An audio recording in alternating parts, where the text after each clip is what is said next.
Children of the light, welcome to Dark Matter Workshop. Back to some industrial terrain. I know that's what most of you guys prefer from me, but you have to remember, I'm the whole zoo, not just a monkey.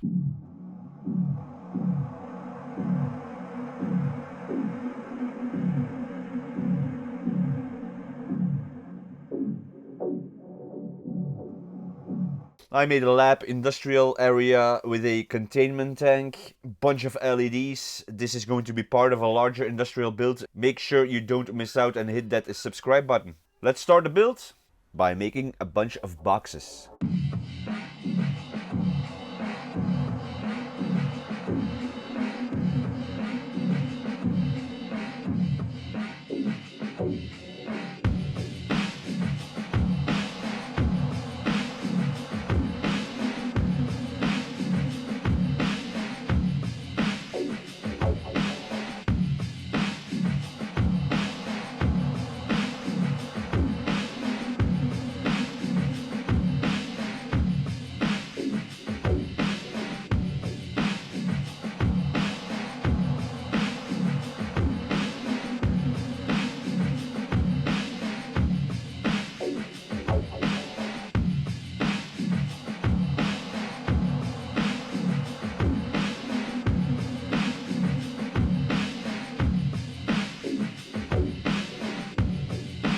I used 5mm foam board and 3mm thick EPVC. I've also used the EPVC for the base, the roofs and some of the detailing. These materials are fantastic. However, do not think that you can use whatever you want or have lying around. Cardboard, for example, is a great alternative and it's dirt cheap. Another fast, cheap and easy to work with material that I'm quite fond of as of lately, EVA foam, provided by the awesome cosplay.be. When warmed up, EVA foam takes texture like a champ, and I so happen to have this wonderful little storage box with a cool hex pattern. Simply press it in firmly, and this is the cool result. I can then easily cut these up into the shapes that I want to use as a floor pattern. Simply glue down with a bit of super glue.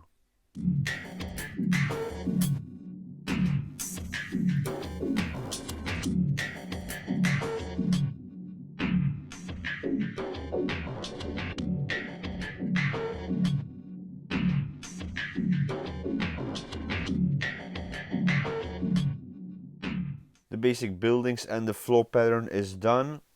Time to add a bunch of details. I'm gonna keep it simple and old school. In practice this means trash, old toys, cast up stuff. We live in a day and age where you can use glasses to build pretty cool and awesome stuff with. Some people call this cheating. I call this just another tool to the toolbox. However, I am not digging into the 3D world just yet. With the basic detailing done, it's time to add a bunch of pipes. Styrene rod, floral wire, electrical wire are all excellent choices for these kinds of stuff.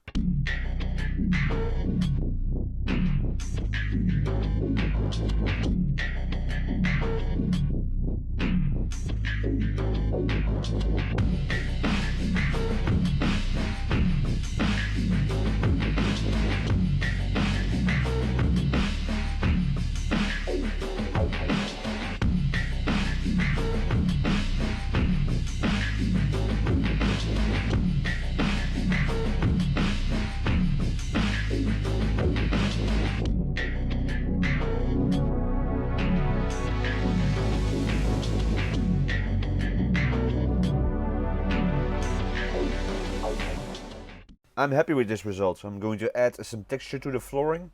I'm gonna fill up these holes. I'm gonna fill them up good.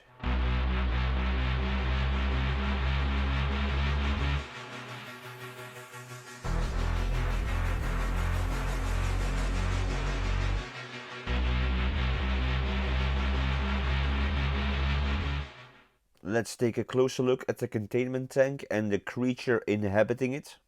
Or at least a part of the creature. It's a shampoo bottle, cleaned up.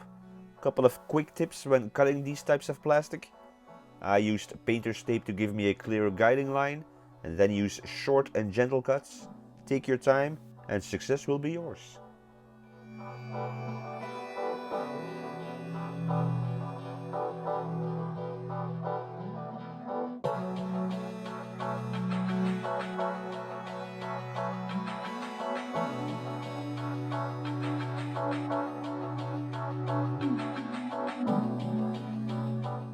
painted all the metallic parts in a black primer.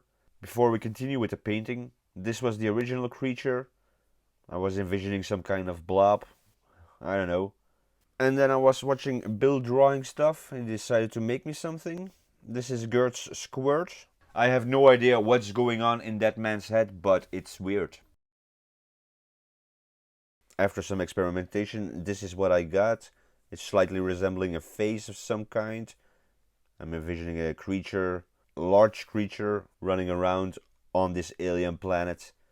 I'm going to make hot glue strands for some detailing on the head, and then I'm going to make a contraption to which the head is attached for examination.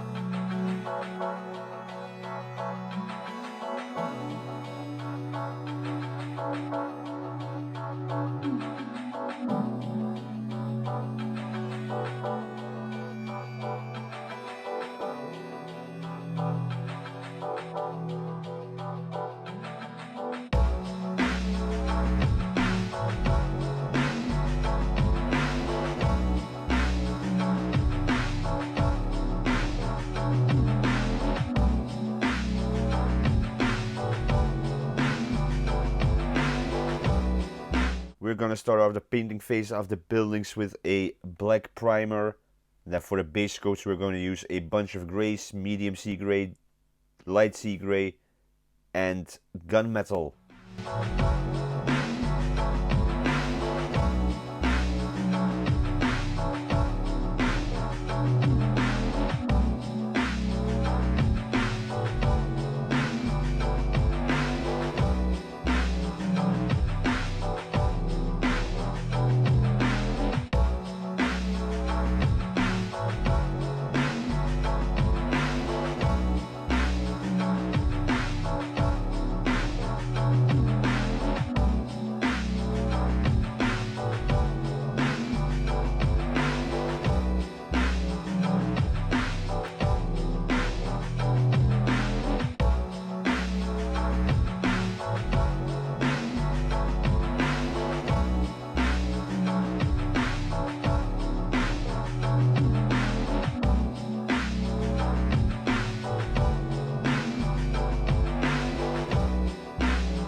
A big shout out to my newest patron, David Rush. Thank you for the support. If you want to support the channel, links below. I've added some decals here and there, plenty of great tutorials here on YouTube. I also did some fine line work. For this I use painter's tape, measure it up precisely, and then with a stippling motion I can simply dab on a line. After drying time, remove it gently, and you have a nice result. With the painting done, time to glue everything to the base and add some LED lighting.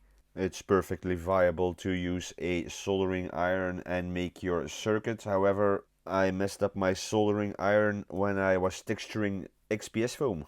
Enter Harlech Castle by Terraintronics. This is basically a LED hub suitable for 8 LEDs. You can hook up a whole bunch of extra peripheral stuff. It's pretty crazy and plenty deep, so make sure to check out the link below. Did I mention that it also has a Wi-Fi chip that lets you control things from a distance? No, seriously, go and check it out. The board has a mini USB port, so I'm going to use this Nokia battery pack. This has plenty of power. In order to get some cool LED patterns happening, we will have to do some programming. I was feeling kinda intimidated at first, but then I started thinking back to my 14-year-old self. First time home alone with that Wi-Fi access code. I made it work back then. I'm gonna make it work right now.